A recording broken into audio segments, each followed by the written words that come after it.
Bonjour et merci de votre intérêt pour le Zoho CRM préconfiguré pour vous par ZCoach.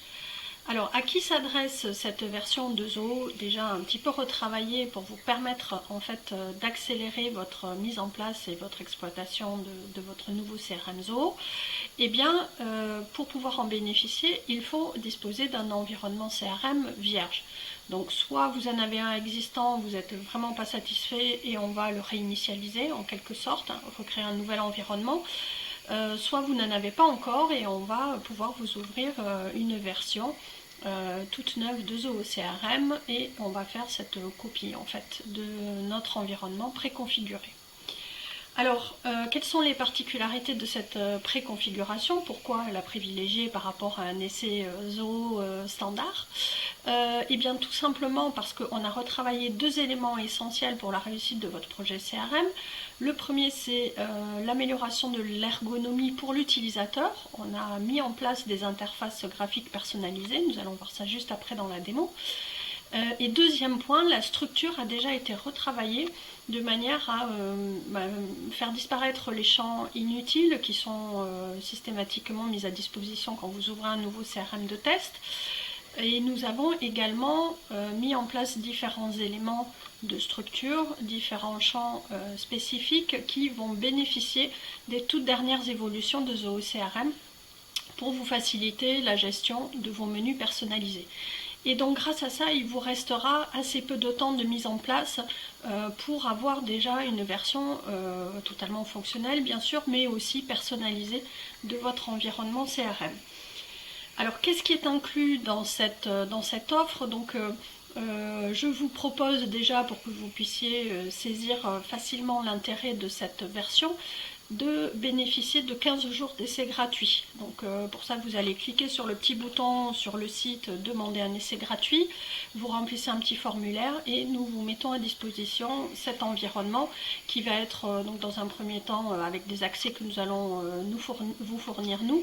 Et dans un deuxième temps, si vous décidez de le conserver, nous allons bien sûr le transférer sous votre compte à vous, hein, votre email, et mettre en place les paramètres nécessaires.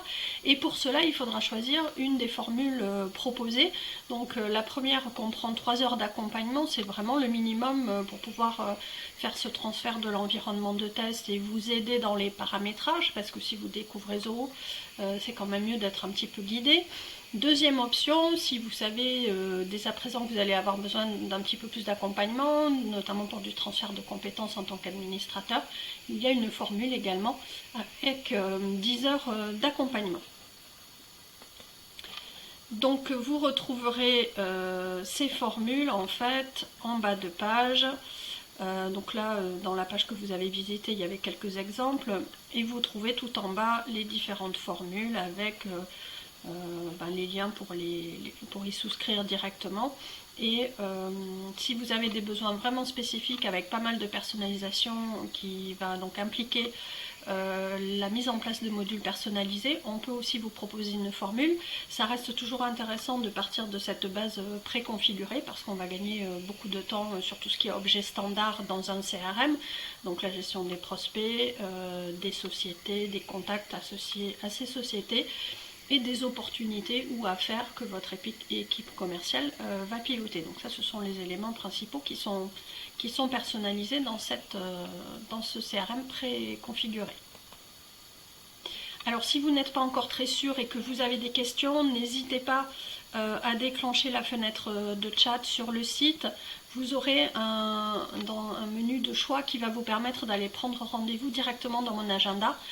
Voilà, simplement si vous avez besoin d'échanger avant de vous décider sur une formule ou si vous voulez comprendre si Zoho CRM est adapté pour vous, n'hésitez pas à me solliciter. Vous allez pouvoir prendre un créneau d'une demi-heure dans mon agenda et nous verrons tout cela ensemble. Alors, on va passer maintenant à la partie démonstration sur l'interface. Alors, donc l'accueil est assez vide évidemment puisque c'est un environnement de test qui sert donc à répliquer cette structure que nous mettons à disposition. Pour rappel, l'accueil, c'est là où vous allez retrouver en tant qu'utilisateur tous les éléments d'actualité, c'est-à-dire ce que vous avez à faire en termes de tâches, d'appels planifiés, de rendez-vous, également une visibilité sur les affaires en cours et leur statut. C'est vraiment le lieu depuis lequel vous allez pouvoir piloter votre activité au quotidien et voir quelles sont vos priorités. Alors, je disais que dans ce CRM, nous avons retravaillé en fait l'interface graphique. Vous voyez ici par exemple une vue liste standard dans Zoho.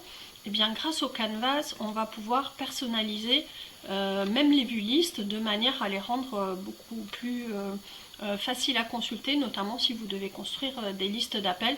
C'est beaucoup plus pratique d'avoir des étiquettes avec les numéros de téléphone très visibles. Comme ça vous évite d'avoir à rentrer dans les fiches, puisque sur une partie des contacts, par exemple, l'appel ne va pas aboutir, donc vous n'aurez pas besoin de saisir de notes, et dans ces cas-là, c'est pas très utile d'être obligé de rentrer dans la fiche. Alors là, on va quand même rentrer dans la fiche, admettons que cet appel est abouti, et là, vous remarquez immédiatement que l'interface n'a absolument rien à voir avec une interface de fiche Zoho standard. Alors en tout cas, si vous connaissez déjà l'outil.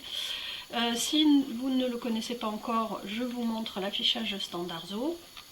Donc vous avez ici une fiche en fait brute, hein, c'est ce qui vous est proposé par défaut par Zoho. C'est tout de même assez fonctionnel, hein, puisque même si les informations sont disponibles tout en bas de la fiche, ce qui vous oblige à naviguer pas mal vers le bas, vous avez des menus d'accès rapide ici qui vous permettent d'accéder rapidement à ces différentes sections qui sont dans la fiche. N'empêche qu'une grande majorité d'utilisateurs est un petit peu gênée par cette structure et le fait de devoir naviguer de cette manière de haut en bas dans la fiche. Alors, du coup, ce qui est prévu dans cette interface complètement remodelée, c'est de vous mettre à disposition l'essentiel des informations dans l'écran principal, pour que vous n'ayez pas à naviguer tout en bas de la fiche pour voir les éléments. Donc les fiches qui sont personnalisées dans ce CRM préconfiguré, ce sont les fiches prospects, les fiches contacts, les fiches compte ou société, en fonction de comment vous nommerez votre module, et les fiches affaires. Donc c'est vraiment toutes les fiches qui sont le plus utilisées au quotidien par les utilisateurs commerciaux. Elles vont toujours avoir un petit peu la même structure. Donc dans le pavé de gauche, vous allez avoir tout ce qui est coordonnées. Donc là, on est dans le module prospect qui va, dans une même fiche, concentrer les informations et du contact et de son entreprise. C'est après la conversion, donc si vous validez ce prospect en tant que client potentiel, vous allez le convertir et dans ce cas-là, cette fiche prospect unique va donner lieu à une fiche entreprise et une ou plusieurs fiches contact en fonction du nombre d'interlocuteurs que vous aurez avec cette entreprise. Donc dans ce bloc de gauche, les coordonnées de l'interlocuteur et tout en bas, les coordonnées d'adresse et des petites informations système, voilà, comme la date de dernière activité, qui sont, on va dire, des informations un petit peu secondaires, en tout cas quand on travaille au quotidien sur les fiches. Dans ce bloc du milieu qui est séparé en deux sections, on va pouvoir consulter ici plutôt les informations de qualification. Et évidemment, il y a des propositions ici d'un menu déroulant normé, par exemple pour gérer les secteurs d'activité, mais vous allez pouvoir très facilement le revoir et le modifier vous-même. Puisque donc je le rappelle, vous avez d'offert dans cette formule de Zoho CRM préconfiguré un guide complet de 50 pages pour vous aider à paramétrer vous-même votre environnement Zoho. Dans cette version préconfigurée, on vous a pré-mâché le travail, mais vous allez donc très facilement pouvoir aller modifier le contenu des menus ou même créer de nouveaux champs si vous le souhaitez. Alors, donc dans ces champs normés, il y a les origines par exemple qui vont vous permettre de retracer vos sources de prospects, et là on va aller mettre tout type d'informations de qualification en fonction de vos besoins à vous. Le pavé juste à côté, c'est le pavé des notes, tentez de le joindre sans succès par exemple, contrairement à l'interface standard où cette rubrique est un petit peu bas dans la fiche. Là c'est vraiment à portée immédiate parce que c'est très important que dès qu'il y a des interactions avec un prospect, on puisse très facilement saisir les comptes rendus d'appel ou de réunion ou voilà, mettre des remarques internes si vous travaillez en collaboratif à plusieurs sur un même compte. Là, vraiment, tout est fait pour que vous puissiez très facilement renseigner ces informations.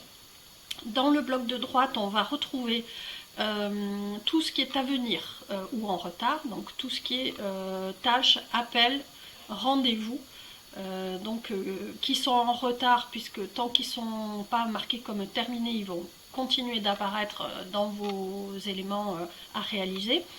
Bien sûr un petit bouton pour aller en programmer des nouveaux très facilement depuis cet écran.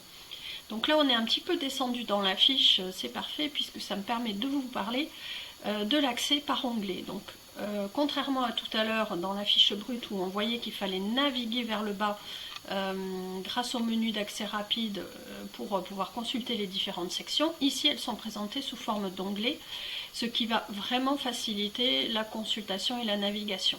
Alors en termes d'activité, donc les tâches, les réunions, les appels, ici on va pouvoir consulter tout ce qui a été archivé, tout ce qui est clôturé en fait, qui a été réalisé dans le passé. Un élément intéressant qu'on conserve toujours, c'est la chronologie, puisque cet onglet va vous permettre de pouvoir consulter toutes les actions qui ont été faites sur votre fiche prospect, contact ou société, et même affaires, hein. C'est présent dans absolument tous les modules. Vous allez pouvoir consulter toutes les actions, y compris celles qui ont été réalisées par des automatisations ou des workflows, pas seulement les modifications manuelles. Et si jamais vous aviez besoin d'accéder à la totalité des champs, vous avez un onglet tous les champs qui vous permet vraiment de consulter la totalité de la fiche avec les informations à plat, même ce qui n'est pas forcément très utile au quotidien. Là par exemple on a une section sur Google Ads, si jamais vous faites l'intégration, Zoho récupère les éléments en lien avec votre compte Google Ads. Donc voilà pour la présentation de la fiche prospect. En haut, bien sûr, on retrouve l'ensemble des boutons habituels de Zoho qui sont un peu plus mis en avant par les couleurs et la forme des boutons. Donc on laisse en bouton visible les actions effectuées les plus régulièrement, et dans les trois petits points, on va pouvoir aller consulter les actions supplémentaires disponibles. Donc ça, il n'y a pas de changement majeur par rapport à une interface Zoho standard. Alors bien entendu, les codes couleurs ici, c'est une proposition, c'est assez facile à modifier si vous voulez mettre donc cette interface graphique à vos couleurs, vous pourrez le faire assez facilement. Donc voyons maintenant dans le module affaires par exemple. Donc ici on a une vue qu'on appelle la vue Kanban, qui vous permet de visualiser vos affaires en fonction de leur statut et potentiellement de les déplacer par drag and drop entre différents statuts. Donc ces étapes ou statuts d'affaires, c'est une proposition également qui est disponible dans ce CRM préconfiguré, mais vous allez vous aussi pouvoir modifier lors des tâches de paramétrage. Vous avez la main sur ces différentes étapes, vous pouvez en rajouter, vous pouvez en enlever, vous pouvez associer différents pourcentages de probabilité, puisque là par exemple on voit qu'on est dans un statut accord verbal, donc le client a donné son accord, mais on n'a pas encore de devis ou d'offre signée de sa part. Là par exemple nous avons associé une probabilité à 80%, vous allez peut-être souhaiter faire une autre association, c'est tout à fait possible, vous aurez la main dessus. Donc la structure est la même en dehors de ce bandeau des statuts qui prend place tout en haut. On a sur la gauche des informations un petit peu générales. Dans ce bloc du milieu, plutôt des informations de qualification. Alors là, les menus contiennent des valeurs vraiment standards que vous allez remplacer par vos vraies valeurs à vous en fonction de vos besoins, ou vous pouvez tout à fait choisir de remplacer complètement ce champ. Même principe pour les remarques ici, et encore même principe pour la navigation par onglet entre les différents éléments. J'en profite pour parler de cet onglet des rôles des contacts. C'est une fonction qui est souvent mal comprise. Elle va vous permettre d'associer à une même affaire des contacts multiples et pas seulement votre interlocuteur principal. Et c'est assez intéressant parce que vous allez pouvoir aussi lier des personnes qui ne sont pas forcément de la société à laquelle vous avez associé l'affaire. S'il y a par exemple un sous-traitant qui intervient, une autre société, peu importe, vous allez pouvoir associer ces personnes à votre affaire et leur donner un rôle. Voilà. parce que dans certains modèles de commerciaux, en fait, vous allez forcément interagir avec de multiples interlocuteurs sur un dossier. Ça peut être les achats, les services généraux, le service à qui vous vendez, la direction. Et bien, on va pouvoir piloter tout ça grâce à cette fonction. Alors donc je vous ai parlé plusieurs fois des menus en fait standardisés qui vous sont proposés mais que vous allez pouvoir personnaliser davantage. Nous allons aller dans les paramètres pour que je vous montre en fait en quoi cela consiste. Donc menu des paramètres, personnalisation, module et champ. Donc là soit vous rentrez dans vos différents modules pour accéder à la structure des champs que vous mettez en place, soit vous allez ici dans ensemble globaux où vous allez retrouver tous les menus déroulants en fait. Donc ces ensembles globaux ne concernent que les menus déroulants à choix unique. Vous allez pouvoir les créer ici pour les mettre à disposition de différents modules. Et c'est par exemple le cas du champ pays qu'il est important de normer au-delà du standard que vous propose Zoho, qui laisse malheureusement la liberté de saisir un autre nom de pays que celui qui est proposé, et assez rapidement dans les bases de données on s'aperçoit que ça rend l'information inexploitable, parce que si on prend par exemple l'Angleterre, vous allez avoir 5 ou 6 façons d'écrire le nom du pays, et lorsque vous voudrez faire des filtres pour vos statistiques de vente ou pour votre marketing, vous n'allez pas vous en sortir. Donc une des premières choses qu'on fait, c'est de remplacer cela par un menu déroulant normé de la manière que l'on souhaite ici, et on va mettre à disposition ce menu déroulant des comptes, des prospects et des contacts. Donc là il s'agit des modules qui vont utiliser ce même menu déroulant, qui peut donc être piloté de manière centralisée. Si ici je rajoute un pays, je modifie l'intitulé d'un pays, ça va être propagé dans tous les modules qui exploitent ce menu déroulant global. Donc même principe pour la source, le secteur d'activité, le statut commercial, le profil d'entreprise, la couverture géographique. Ils ne sont pas tous activés dans l'interface, ce sont des propositions que vous allez pouvoir exploiter si jamais elles vous sont utiles.